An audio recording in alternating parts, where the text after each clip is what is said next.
Bismillah, salatu wa salam ala rasulillah. Assalamu alaikum wa rahmatullahi wa barakatuh.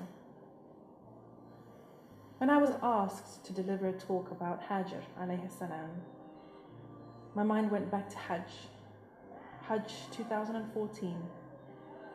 We had just finished the tawaf and we'd gone to make the sa'i. And I remember being on Safa with so many pilgrims, all of us facing the Kaaba, making that first dua, that long dua from the Quran. And in that moment, you're consumed by where you are in that time, in that place. You're on Hajj, you're with so many pilgrims, you're trying not to lose sight of your partner, you're trying to remember the dua, you're trying to stay focused, you're trying to, keep everything, all other thoughts out, and you're trying to make it through the sa'i. And I remember we started on the walk, and it's a fairly long walk, and the first time you're surrounded by other pilgrims and you're air conditioned, it's covered, the ground is hard beneath your feet, and I think it's only maybe in the second round, so after I had gone from Safa to Marwa and had turned back again, when I started to think about Hajar alayhi salam and her journey.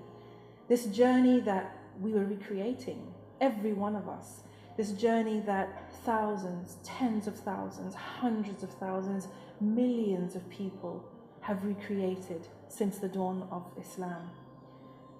I think of this woman left on her own by her loving husband, a faithful husband who has been commanded by Allah subhanahu wa ta'ala to leave her and her son in the desert. I think of her in her strength and her faith and her tawakkul. Allah will not abandon us. Go. And for her to be calm and confident in that time, being left alone with her young son, her baby, in the desert by her husband, I think of her, and I thought of her at that point. And then I thought of the pain and the confusion she must have felt when her son cries for water and food that she cannot give him. We're in the desert. Your baby's crying for something that you have to give him. You're the only one who can help him. And so she begins her walk, her desperate search for water, for life. And that's what started to flow through my mind as I went through the next round of Safa and Marwa.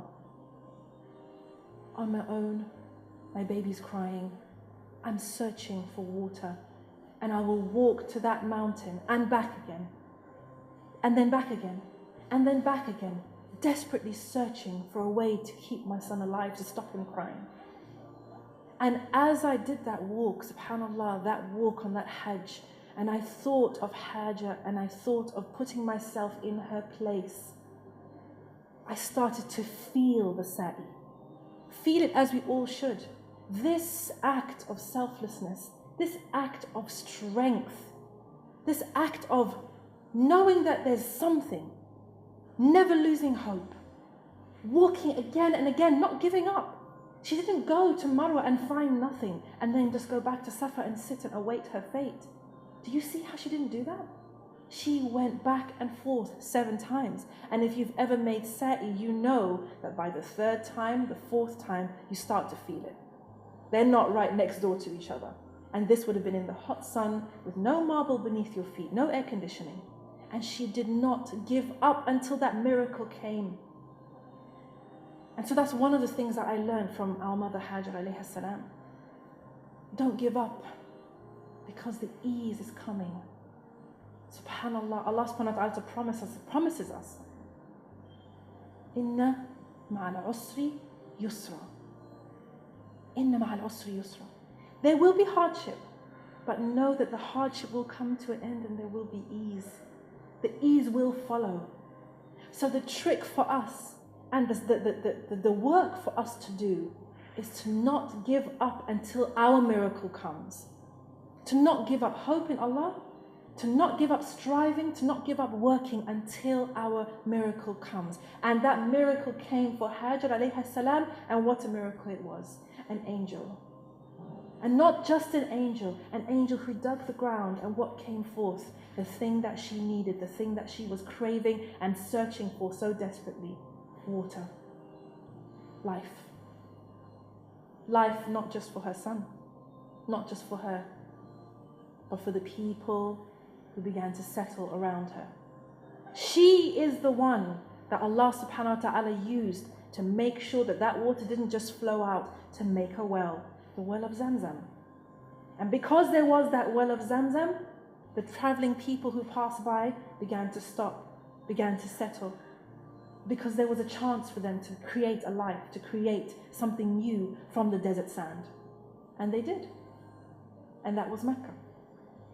So if we look at the beginnings of Mecca, we see that by the grace of Allah, a single woman in the desert, desperate, never losing hope in Allah subhanahu wa ta'ala, that single woman in the middle of the desert can literally move mountains.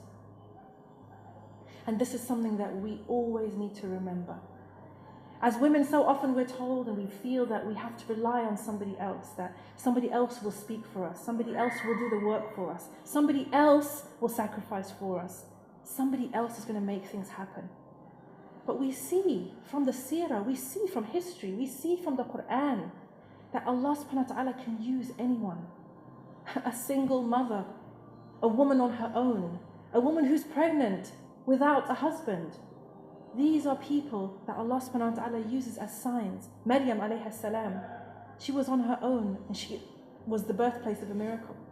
And Hajar alayhi salam, through her strength, her fortitude and her strong and firm tawakkul, her faith in Allah subhanahu wa ta'ala, is the reason that we are able, mashallah, to go to the Kaaba today, to drink from the well of Zamzam today, and to visit those mountains of Safa and Marwa today. I have a message. I have a message for my sisters. All of you who are on your own, single mothers, those who have been left to bear the burdens of raising the next generation, I want you to know that you are strong. You are strong beyond imagining. You keep waiting for your miracle, because it will come. Think of Hajar alayhi salam out in the desert, 7 times between Safa and Marwa. She didn't stop running, and neither should you. Think of what your mothers went through. Think of what women have been through and have come out the other end, still full of faith, full of love, full of wisdom, full of strength. By Allah's grace, you will be one of those women. Never doubt that. Never believe that a test was sent to break you. It was sent to shape you, to mold you, to make you. And if you allow that knowledge to seep into your consciousness and your subconsciousness, your experience of your life and your trials and your tests will be completely different. Know that Allah never, ever, ever will leave you to deal with it on your own. If you turn to Him, He will bring your miracle. He will bring you your ease. And my message for those of us who are not in this situation, those of us who surround these women who are on their own, know that our role is azim. It is a great role and responsibility that our community has to support these women, to support their children, to help them to know that they are strong enough, to be a cause for ease in their lives, to be a source of solace, of comfort, of help. That's our role. They are of us, as we are one ummah. So we should never go to sleep at night with our spouses beside us and our children in their rooms with the night lights on and not think of those who are in a different situation, a less privileged situation, a more difficult situation, and think, have I helped? Can I help?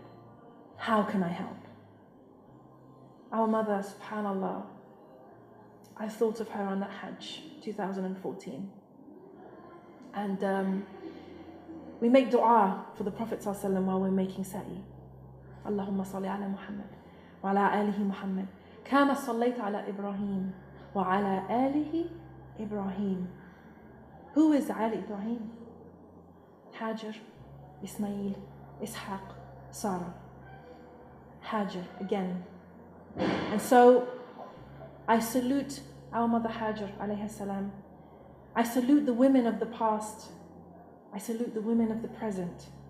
And I salute the women of the future who will continue to strive and continue to fight and go against the odds. And by the grace of Allah, be the ones who triumph in the end.